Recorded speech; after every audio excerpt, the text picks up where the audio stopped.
Hey guys, and welcome back to Rage Gaming for a very quick highlight of something pretty important that's happening today. It's been an early stream of the DLC, the first gameplay we see that isn't just B-roll or very carefully gathered cinematic moments. It was via this Red Bull Gaming's Levels series. In this case though, it was just specific content creators that are able to showcase some extremely early gameplay. They actually get to show real gameplay, and since we're a week out from launch now, it is good to see some less sterile gameplay, more realistic footage. In any case, a big point of this was to have no story spoilers, so if you want to check out the full thing, you can feel free to do so. For this quick video though, I've watched through and collected anything new or interesting that I've seen that maybe we've not been directly shown before, or maybe we've never even seen or heard it before. A quick list of the important details to consider, maybe without directly watching it to avoid spoilers. So let's get into it. So here's what actually happened. The stream was broken up into 3 sections. The first section was mostly filler and fun, the original game with the creators doing different challenges like a bingo card, 2-person strats, a DDR attempt to beat a boss, which is all fine, definitely not what we care about here. So the second section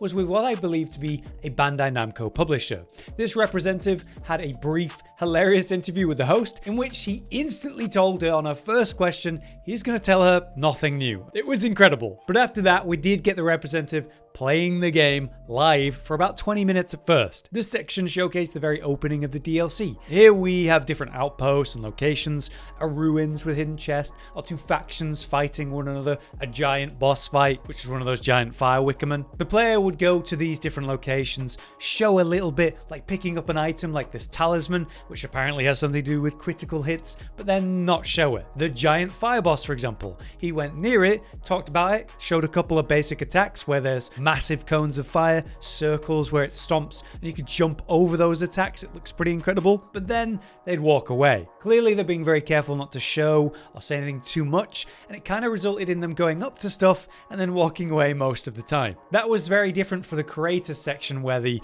normal people were playing it without worrying so much, which was a lot better, but we do get a lot of information in this section all the same. How seamless they've achieved the open world specific locations, such as the giant bridge here, where we definitely expect an ambush, and yes, there's a ballista ambush at the other end. Or how this representative highlighted how the enemies he's fighting are actually part of Messmer's army. So officially, Messmer did have an army in this realm, and they're still in charge and working for him. Further, the way that the enemies work. This knight with a new shield and hammer attacks the player, using these dangerous combos and even a faith-like slam, kind of like using an Ash of War. Check out this axe-wielding enemy. He uses these Godfrey-style foot stomps and leaps with the axe, killing the player. The basic enemies are using all kinds of stuff, incantations, spells, a variety of weapons at once, and even Ashes of War. The difficulty of these enemies seems way more varied and interesting. It looks genuinely challenging. Now remember, this player character is level 150 here,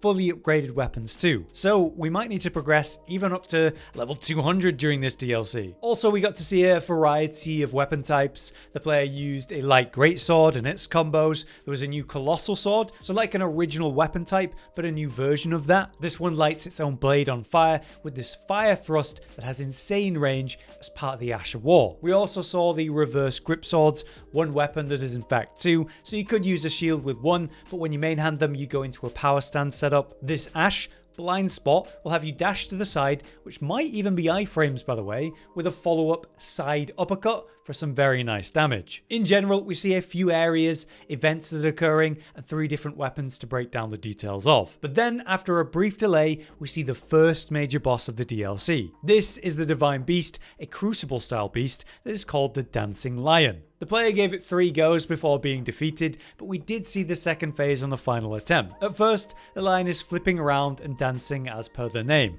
showcasing that it's made of 2 targetable sections. There's the front and the back, like the body and the tail. There's lots of flips and spins that are very floaty, and there's this strange grey breath that it uses in channels or AoE. The timings of its attacks are quite hard to understand, leaving you vulnerable to the wrong roll timings, just like say Margit originally. But again, there's 2 phases, so once you hit about half health, the beast will float into the air, lighting itself up, and now you've got these bolts of lightning landing around randomly to dodge, while the attacks of the boss are now charged up with lightning as well. So it looks really tough, as it should be. This is described as the first major boss fight of the DLC. Located, it would seem, in the ruined city we saw in the story cinematic, the one that was purged by Messmer. Naturally, you're still going to find side bosses and locations all around it. But again, this is the first major boss, a stat check and a skill check. So that was the section where we saw the opening area. After that, we had an incredible section with a bunch of creators playing the DLC for the first time. They were given again 3 types of characters to choose: a knight, a warrior, and a spellcaster, which was using both incantations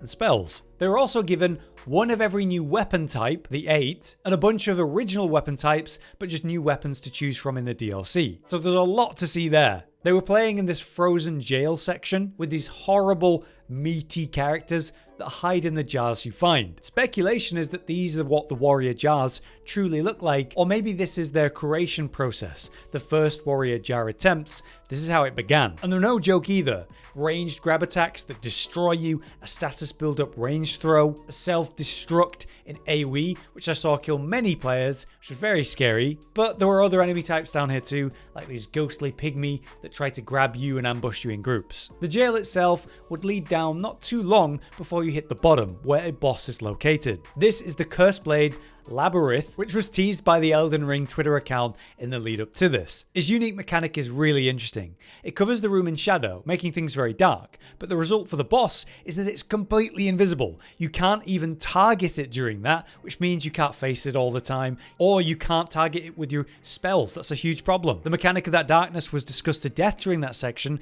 but no one had a direct, clear answer as to how you overcome it.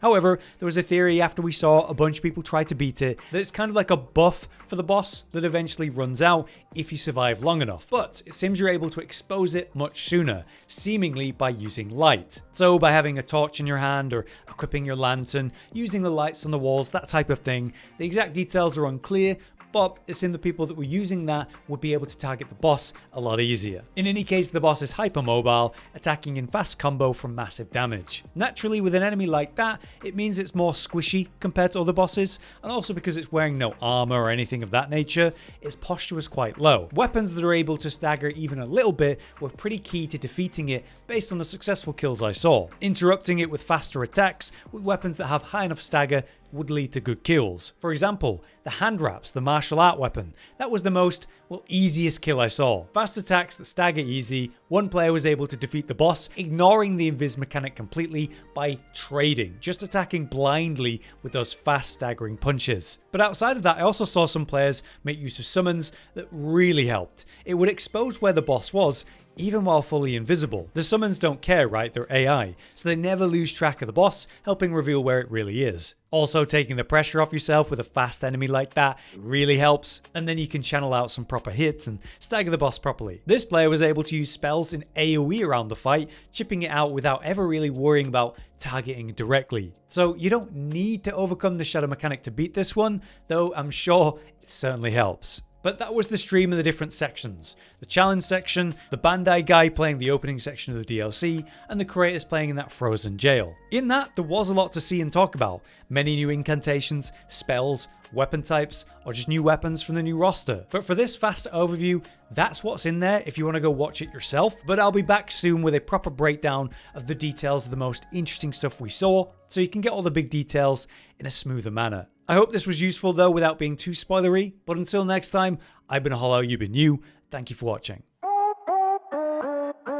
Josh, Cotton, and Hollow with the videos, dropping the humor like a hammer on your tippy toes, bringing entertainment on a daily arrangement to take our insanity and turn it into entertainment. Yes, I said entertainment twice, to reiterate that it is nice to look into your faces on a mostly daily basis when you let us in your homes to make the whole world a stage. Goodbye.